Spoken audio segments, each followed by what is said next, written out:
Hi YouTube, thanks for choosing this video and a warm welcome to my loyal subscribers. By the way, background music is a very good channel, check it out. It's a cover of a great song called That's the Way by Led Zeppelin. Check out this guy's channel, wonderful covers of Led Zeppelin classics. That's the way, and that's why I chose this song, because it's a bit like the theme of the video, Mormons, that's the way. True story, okay, just to tell you a really recent true story. In the area that I live in, a neighbourhood of Brussels in Belgium. Now, I'm not going to do a geography lesson, but I'm not insulting anyone, but yeah. Belgium is squeezed in between the Netherlands and France, for those who don't know. Okay, that's it, out of the way. So, in that neighbourhood, I don't know why, but we are, excuse the phrase, infested with Mormon elders, brothers and sisters. Infested. They pass me every other damn day. I don't know why. So, being an ex-Jehovah's Witness on mission and on the service as a ministry we used to call it, going out there selling our wares to people, I actually recently sort of arrested these two, not arrested, it's a term I'm afraid, these two ladies passing my local terrace, and I said, ladies, would you mind very much? I declared my colours, raving atheist A, I may as well be fucking Richard Dawkins' stepson.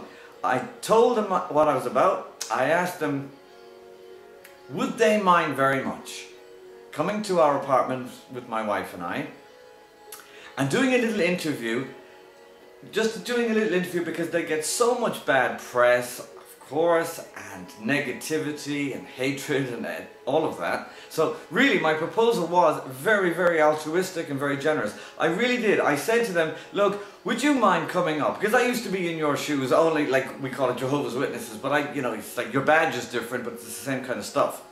And I was very polite and very nice. Best sales pitch I ever made. And I said to them, really and truly, here's the agenda.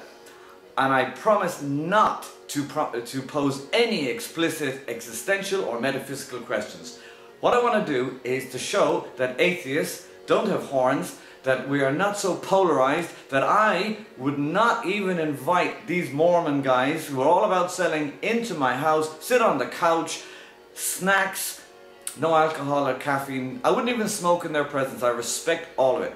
I posed that. I said, what I want to do is just to show that the two camps can actually show that they're civilized. And I said, all I want to know is, you're American, you're over here, explain to people what your obligations on your mission is. Again, nothing religious, we won't go there, everyone has their take, or not have their take on it. Just so your folks back home, your mommy and poppy can look at this and say, oh, there she is, and just ask those kind of life questions. How are you integrating in Belgium?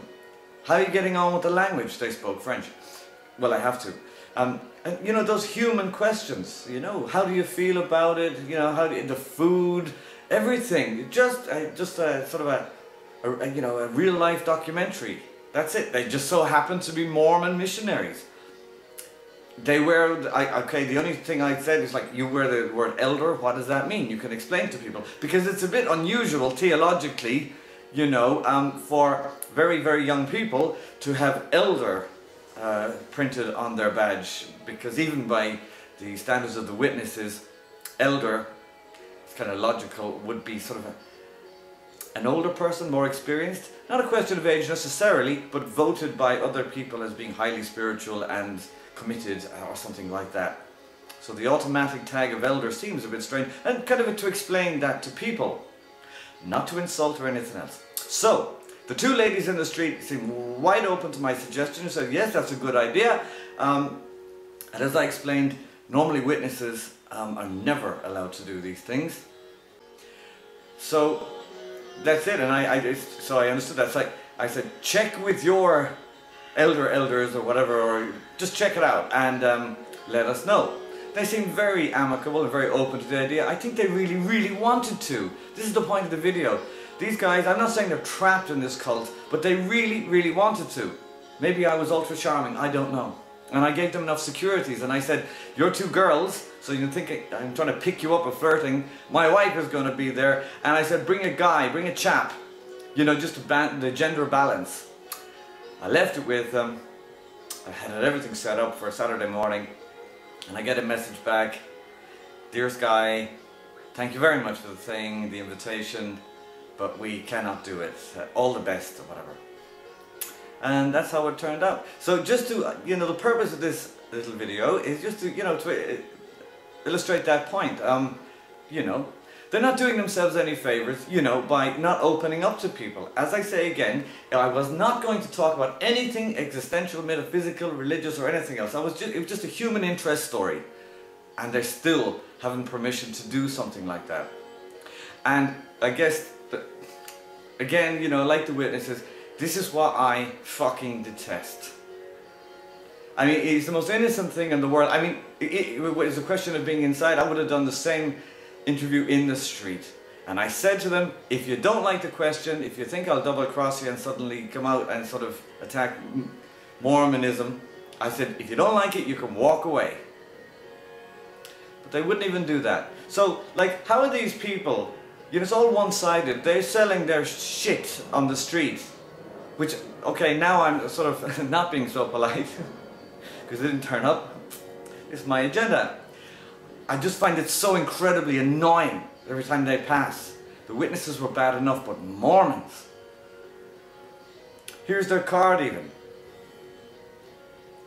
These Mormons, I mean, and they're all around us. And that's it. So I actually feel sorry for these young recruits. And you know, but like, on what conditions they're willing to talk to people, you know, as long as you're going to buy my bullshit on the street and everything will be fine. But they won't even go on camera and even say, how are you? Do you like the food here? How's your French? How do Belgians treat you? What's the normal perception in the street? Is it normally positive, negative, indifferent, what? Just that. And they weren't even willing to tell me that. So, you know, that's it. Thanks very much for watching.